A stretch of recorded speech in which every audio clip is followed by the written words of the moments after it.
আসসালামু আলাইকুম রহমতুল্লাহি ওবরকাতুহ। সম্মানিত দর্শক, ভারতের সঙ্গে পাকিস্তানের যে যুদ্ধ, সকল শঙ্কা, অবিশ্বাস এবং অনিশ্চয়তাকে তুড়ি মেরে যুদ্ধ শুরু হয়ে গেছে। এবং এই যে যুদ্ধটা শুরু হলো, এই যুদ্ধ সম্পর্কে বিবিসি আরও 10 বছর আগে তারা একেবারে সুনির্দিষ্ট ভবিষ্যৎবাণী করেছিল যে 2025 সনেই এই যুদ্ধ হবে। পাকিস্তান এবং ভারতের এই যুদ্ধ নিয়ে ভারত, পাকিস্তান থেকে শুরু করে সারা দুনিয়াতে যারা জ্যোতির্বিজ্ঞান চর্চা করেন তারা প্রায় সকলেই ভবিষ্যৎবাণী করেছিলেন যে সামনে পাকিস্তান এবং ভারতের মধ্যে একটা ভয়াবহ যুদ্ধ হবে।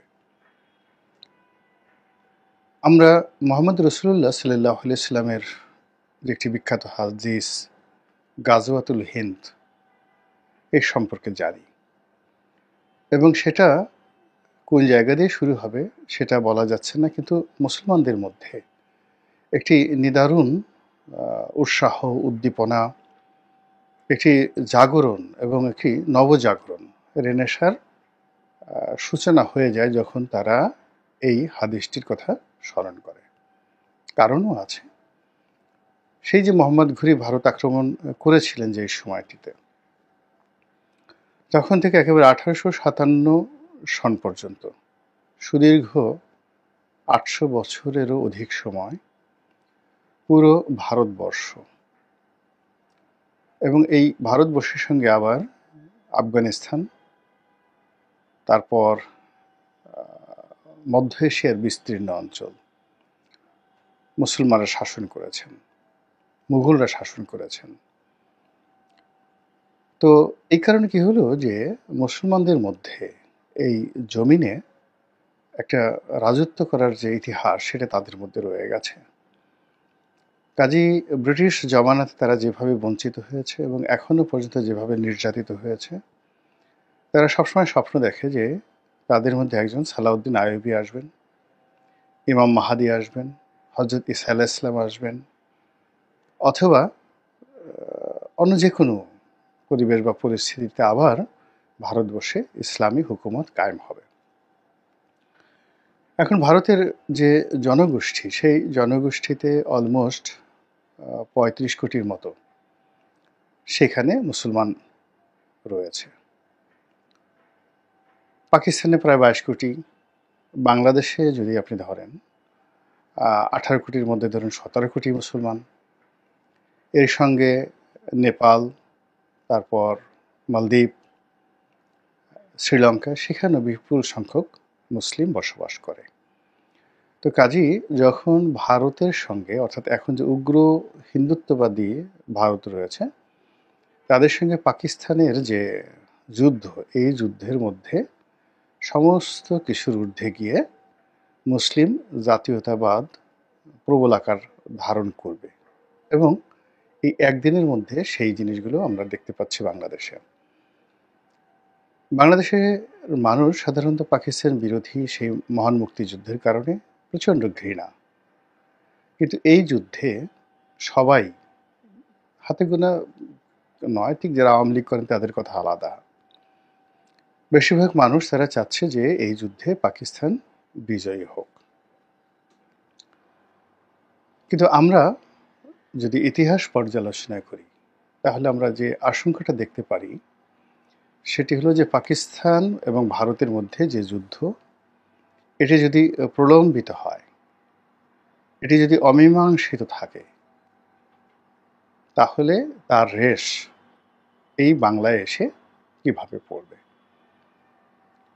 আমি গত প্রায় সপ্তাহখানেক ধরে খুঁটে খুঁটে খুঁটে খুঁটে বাংলার ইতিহাস পড়ছিলাম, এবং বাংলাদেশের যে ভৌগোলিক অবস্থান, সেই ভৌগোলিক অবস্থান এখন যেটি আছে সেটি, তার সঙ্গে বিহার, উড়িষ্যা, আসাম, ত্রিপুরা, তারপর পশ্চিমবঙ্গ, বিশেষ করে মুর্শিদাবাদ, তো এই এলাকার যে হাজার বছরের একটা রাজনৈতিক সমীকরণ, সেই সমীকরণের সঙ্গে দিল্লির যে বিরোধ, সেই বিরোধ নিয়ে আমি পড়াশোনা করার চেষ্টা করছি এবং লক্ষ্য করলাম যে ঘুরে ফিরে 50 বছর, 100 বছর, 60 বছর, 70 বছর পর ঠিক একই জায়গায় একই কারণে একই সমস্যা তৈরি হয়।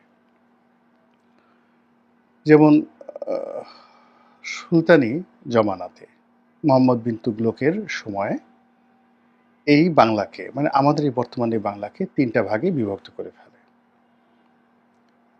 তো উত্তর বঙ্গ এটি মূলত একটি রাজ্য, অর্থাৎ রংপুর, দিনাজপুর, রাজশাহী এবং মুর্শিদাবাদ, এটি একটা এলাকা। মধ্য অঞ্চল সেটা সোনারগাঁকে কেন্দ্র করে একটি এলাকা, আর চট্টগ্রাম, বরিশাল, দক্ষিণাঞ্চল এটাকে আলাদা একটা এলাকা। এইভাবে 3টি ভাগে তারা বিভক্ত করত। তো সেই বিভক্ত করে দিল্লি যতবারই এখানে আক্রমণ করেছে, যেমন যখন গুজরাট থেকে এসে চোল সম্রাটরা আক্রমণ করেছিল, তখন এটি মুর্শিদাবাদের দিকে আক্রমণ করেছিল পাল সম্রাটদের সময়, দ্বিতীয় মহিপালের জামানাতে 1024 খ্রিস্টাব্দে। আবার মুঘল সম্রাটরা যখন আক্রমণ করেছেন, তখন এই সোনারগাঁয়ে ঢাকাতে এসেছেন, কিন্তু সুলতানি আমলে পরপর 2বার আক্রমণ হয়েছে। প্রথমবার আক্রমণ হয়েছে সেই ফিরোজ শাহ তুগলক, পরপর 2বার আক্রমণ করেছেন। গিয়াসউদ্দিন বলবনও পরপর 2বার আক্রমণ করেছেন এই বাংলা।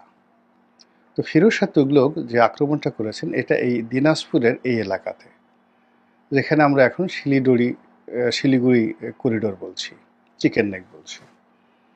এবং অবাক করার ব্যাপার হলো যে বাংলার 3জন নামকরা বাদশাহ ছিলেন ইলিয়াস শাহী বংশের। তো ইলিয়াস শাহী বংশের ইলিয়াস শাহ, সিকান্দার শাহ, এবং তাদের সিকান্দার শাহের ছেলে হলো প্রথমজন হলো শামসুদ্দিন ইলিয়াস শাহ, দ্বিতীয়জন সিকান্দার শাহ, তৃতীয়জন হলো গিয়াসউদ্দিন আজম শাহ।